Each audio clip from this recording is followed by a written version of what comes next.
Hair cut ചെയ്യണം ചെയ്യണം ചെയ്യണം എന്ന് വിചാരിച്ച് അങ്ങനെ സമയം ഒത്തു കിട്ടിയതാണല്ലോ. ന്യൂ ഇയറിന് ഇനി 2 ദിവസം കൂടി ഉള്ളൂ.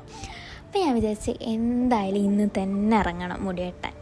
അങ്ങനെ ഹെയർ കട്ട് ചെയ്യാൻ വേണ്ടിയിട്ട് ചെന്നൊരു സലൂണിൽ കുറച്ച് നേരം വെയിറ്റ് ചെയ്യണ്ടായിരുന്നു. അത്യാവശ്യത്തിന് മിക്ക സലൂണിൽ നല്ല തിരക്കുണ്ടായിരുന്നു. അങ്ങനെ ഏതാ എൻ്റെ ഹെയർ കട്ടൊക്കെ ചെയ്തതെന്നൊക്കെ ചോദിച്ച് അങ്ങനെ ചെയ്തു. ഇതെങ്ങനെയുണ്ടെന്ന് നിങ്ങൾ തന്നെ പറ. എനിക്ക് ഭയങ്കര ഇഷ്ടമായി, നിങ്ങൾക്കും ഇഷ്ടമായെന്ന് നിങ്ങൾ കമൻറ്റ് ചെയ്ത്. എൻ്റെ ഫസ്റ്റത്തെ ലോങ് വീഡിയോ ആണ്. നല്ല ചെറിയ ക്ലിപ്സൊക്കെ വെച്ചിട്ട് ഫസ്റ്റത്തെ ലോങ് വീഡിയോ. സോ ഹെയറൊക്കെ കട്ട് ചെയ്ത് ഇപ്പം ഞാൻ വിചാരിച്ചു എന്തെങ്കിലും കഴിക്കാം. അങ്ങനെ എനിക്ക് വിശക്കാൻ തുടങ്ങി. അപ്പോൾ ഫുഡ് കഴിക്കാൻ വേണ്ടിയിട്ട് നടക്കുകയാണ്. പിന്നെ ഇത് ഫുഡ് കിട്ടാൻ വേണ്ടിയിട്ടുള്ളൊരു വെയിറ്റിംഗ് നമുക്ക് ഉണ്ടാവില്ല. പിന്നെ ഫുഡ് കിട്ടിക്കഴിഞ്ഞാലൊരു സന്തോഷം, അത് നമുക്ക് മസ്റ്റാണ്. അപ്പം ഞാനതൊക്കെ കഴിച്ച് തിരിച്ച് ഹാപ്പി ആയിട്ട് വീട്ടിലേക്ക് തിരിച്ചു പോകുന്നു. എങ്ങനെ ഉണ്ടെന്ന് നിങ്ങൾ തന്നെ പറയട്ടെ ഹെയർ കട്ട്.